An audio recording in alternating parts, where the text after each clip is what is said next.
Okay, we're back from the break, and thank you again for tuning in tonight. And tonight's discussion is about hospices, I am affiliated with, and I am a medical director for Comfort Hospice. Again, getting back to the idea of a hospice, one thing I will say, and being fair to a lot of the hospices, is that hospices are, if you are on Medicare, and even if you're not on Medicare, you do have a choice in which hospice you select. So not one hospice is necessarily the same as the other, but Medicare has established hospice guidelines. So most hospices are bound by certain rules that they have to abide by. What I find the difference between different hospices is not only the quality of the providers, and certainly I think I'm a very good hospice provider, but the quality of the staff, and that's why I'm very proud to have Barbara here with me. She is an excellent nurse, and certainly in my, I don't know, I've been a medical director for hospices for almost 12 years now since I've been here, and you're one of the better nurses I've seen. So you're caring and you're kind, and that makes all the difference in the world. And so, you know, we come into people's homes because they're sick and they're dying and they don't feel well. So we enter in a very vulnerable time in their life, and we provide a lot of services for them. We provide all support related to their terminal diagnosis. Right. So if they have COPD, we'll provide their oxygen, we'll provide their breathing medications, and we'll also, we're charged by Medicare to provide anything related to pain and suffering. So no one should end the journey of life alone or in pain. No.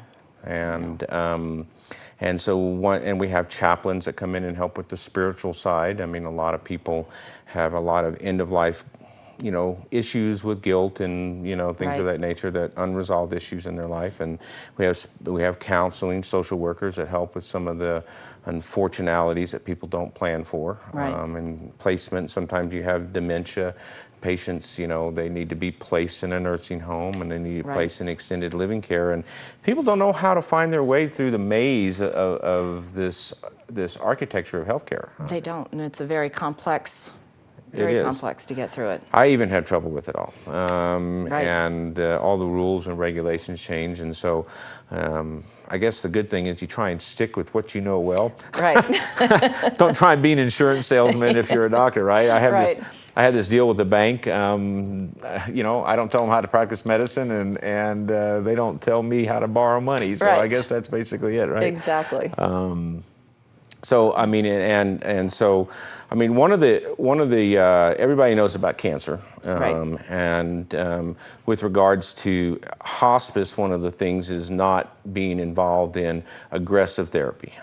So if the doctors have done all they can do for your cancer, then sometimes hospice is appropriate in that case. Right.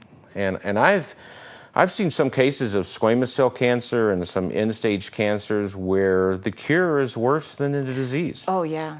I mean, yeah, I mean, you're looking at taking someone that's in their late 80s, and they come down with a cancer, and they want to have chemotherapy, or they're looking at surgery. I mean, this is kind of the new era where, and it's not just about cost savings. I mean, this is not necessarily about cost savings. It's about the quality of your life. Right. I mean, when you're 50, you're trying to get to be 75. Right. Right? And when you're 75, you're trying not to fall down and break a hip. Exactly. You're trying not to let your blood pressure go so low that you hit that fall over and hit your head on a table. Right. It's different levels of existence that take place at different levels.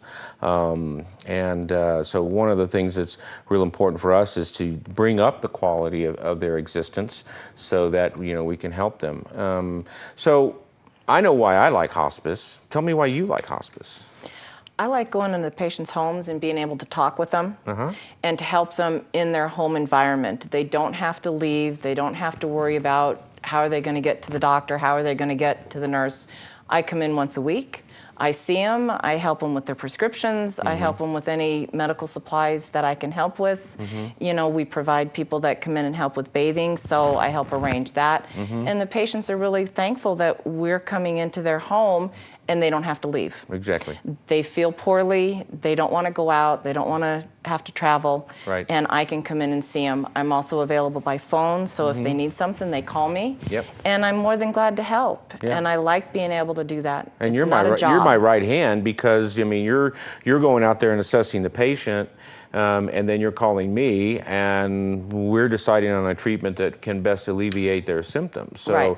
they don't have to worry anymore that, how am I going to get to the doctor, right? Right, that's correct. How am I, what do I do when it's midnight? Not everybody, and you can't, how many people do not want to pick up the phone and call 911? Right. I mean, and again, with regards to hospice, that's kind of like why you have a nurse on call, so that you don't have to pick up the phone and call Right. 911.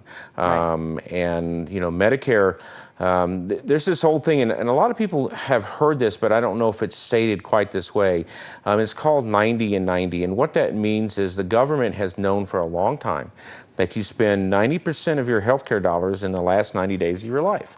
So what Right. does that mean? Well, yeah, obviously you get sick before you die.